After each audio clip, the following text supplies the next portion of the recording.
Yo, I'm Brendan, and I just quit my secure, respectable, 100K plus per year job to sit here in my spare bedroom with you, making videos on the internet. And yeah, it might be a terrible idea, but let me know what you think here in a few minutes when you hear why. I think a lot of people growing up, going to school, going to college, getting a degree, are trying to do the right thing, and that's what I tried to do. I got a degree in 2009 for construction management, and then the housing market collapsed, and so there was no job prospects. After that, I worked various jobs, including a security guard, car sales, eventually retail at a Target store in Ahwatukee here in Arizona. But those weren't serious careers. So when I met my future wife, who is this amazing woman who I wanted to show up for with financial security and career security, it led me back to construction management. The first 3 to 5 years were such a steep learning curve that it was a daily struggle. I was so stressed, I was so drained, I never grew to love it, but eventually I improved over time. And when you're better at something, it does make it easier to continue doing that thing. And in reality, the money was the single biggest motivator to continue. When I started in construction to the day I quit, my income in construction had increased by 410%. Plus, in the meantime, my wife and I bought a house, we had 2 kids, we both bought new vehicles, our expenses had more than doubled, probably tripled. And I'd never considered leaving because I had golden handcuffs. That's not an adult nighttime activity.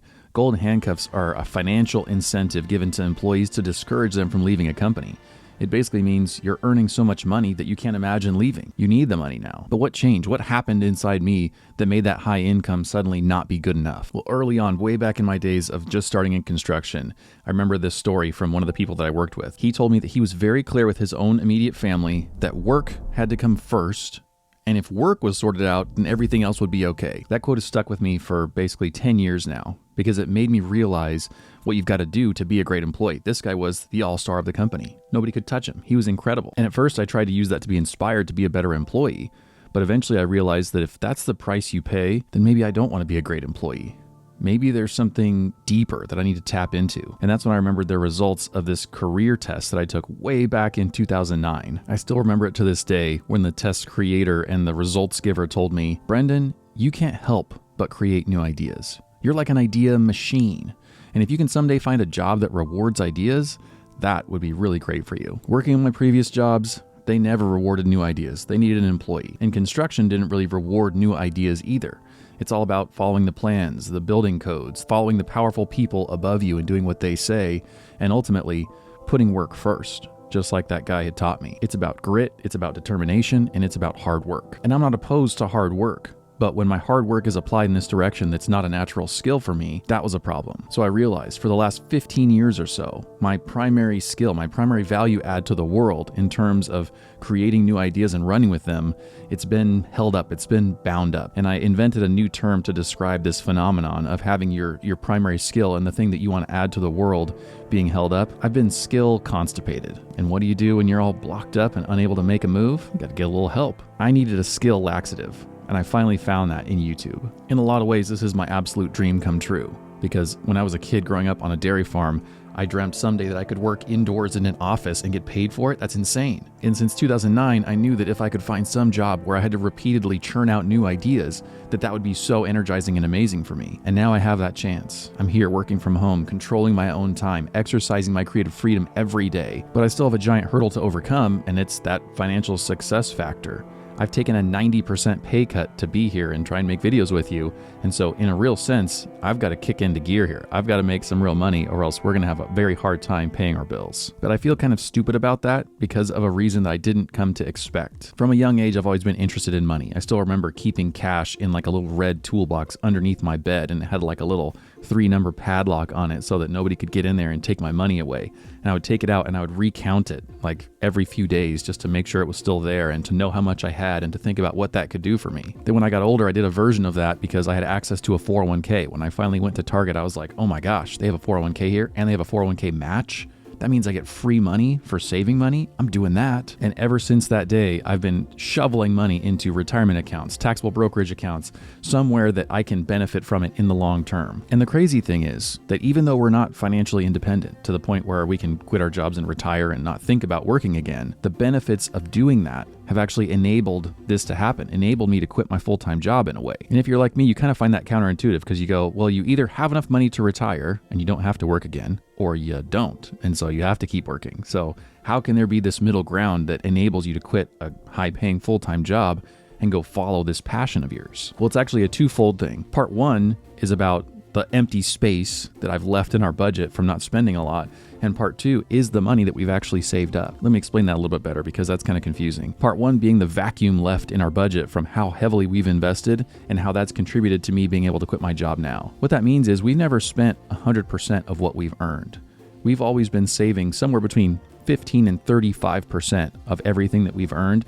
Typically, we've averaged closer to like 25% of everything that we've earned. We've put it into retirement. We put it into savings for our next car. We've put it into a taxable brokerage account to use for some kind of middle ground use. But we've never spent 100% of the money that my wife and I have made. And in the early days, that just meant that we were investing very little. But then as our incomes grew, we invested more and more, and we kept that proportion the same. So now whenever I considered quitting my job, I thought, oh my gosh, I've got to replace 100% of my income. This is a lot, over $100,000 a year. This is going to be a crazy amount of videos. I've never made that much money on YouTube. There's no way I can do this. But then the reality hit that we only have to replace 75% of our income because I don't spend 100% of it. Yeah, I'd like to be able to continue investing that 25%, but for now, I don't have to match that full income. And so that unexpected benefit of having invested so heavily and having essentially reduced our living expenses over time meant that for me to make the jump was a much smaller jump than I initially anticipated. When you've only got to replace 75% of your income to live the exact same lifestyle, that's a lot more doable. And then we come to the second half of the equation, which is all the money that we've saved and invested to this point. I'm 36, and based on the amount of money that we've shoveled into all these accounts and the amount that it's grown over time, because the stock market continues to grow over time, what that means for us is we've hit coast-fi. And that concept just means that technically, if we wanted to keep a traditional retirement age, i.e. our early 60s, we would never have to invest another dollar today to reach that point. And in the past, I understood in theory that that was like a cool milestone to hit, but it never really had teeth to me. It was never like this big impactful thing, like it was going to mean something different for our life because we still weren't financially independent yet, so who cares? But I realized it does two different things that are enabling for our lifestyle now, and it just gives us options. Thing number one could be the direction I've gone now, which is let's downshift the kind of career pressure. Let's make things a little bit easier. Let me spend more time at home with our kids and give my schedule more flexibility to be with my family now and earn less, but we don't need to earn as much. Or the alternative could be true, and we could go straight towards hedonism and go, hey man, let's try and match our old income, but instead of saving that 25%, let's spend it all. Let's go on vacations. Let me buy burritos and race cars as often as I want. Probably not as often as I really want, but I could buy a race car and several burritos if I wanted to. My wife could do more things that she wants with money. We could kind of go crazy with our lifestyle for the next 25 years if we wanted to, because now we have this nest egg saved and it's already doing its thing for us. It's on its way. Plus, technically, like a third capacity there of that coast-fi money is that if things got really, really tight for us or something went wrong with our health and we needed to tap into those investments, we've got that option too. And so something that I've realized with money that I should have realized in the last 5 years from making videos with you is that it's not a binary benefit of investing money. It's not about I'm either broke and I have to work my job or I'm like rich and retired because I have $3 million, saved up in my different accounts.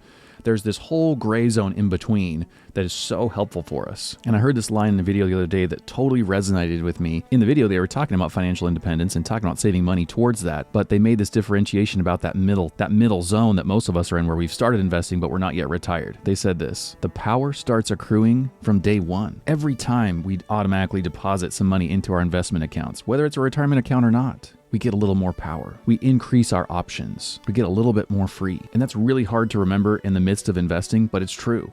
Every time you're investing in your brokerage account, in your Roth IRA, in your 401k, in your kid's 529 plan, whatever that looks like, you're taking a step towards options and freedom and the kind of life that you want to live. And somehow that was never apparent to me until now. But it's so true, and I want to call it out for what it is. So what's in store for the next year for both me and you? Well, for now, I get to work from home. I bring my lunch into this room and lock myself in here every day and try and keep myself a secret from my 2 young kids so that they don't come in here and interrupt us because I want to deliver you a new video every day if possible. The plan right now is that every weekday at 4 o'clock p.m., you will get a new long-form video upload. I want it to be meaningful, impactful, long enough to have some substance to it, but short enough to be watchable every day. I want you to be able to count on this. And so far, last week, it sort of worked out. It was my first 3 days working from home, and that was a little bit tricky to kind of get used to. It's a new pace. It's a new thing to not go out into the world and see people and talk about construction and organize people and negotiate with subcontractors and do all that kind of stuff. But so far, so good. Granted, this is something I've worked on improving for the last 5 years, so I'm not a beginner at making these videos for you. I'm halfway through the journey to proficiency, because what I think is that it takes a decade to get good at something, to get good at really anything. It's a decade to get to know your partner well. It's a decade to get truly fit and healthy and know what your body needs. Probably takes at least a decade to get good at your career. And I think it takes a decade of investing to grow a real substantial nest egg, or at least to get it started. So for me, 5 years into making videos, I still have 5 more years before I'm even good at this thing. We have a long road ahead of us to look out for the next decade or 2 or 3 to figure out what we need to do with our life and money. And sometimes that means something new and risky, and it's probably not socially acceptable for us to do what we need to do to have our best life. But one true thing that I've learned from personal finance is that life isn't just about the destination, it's about the journey.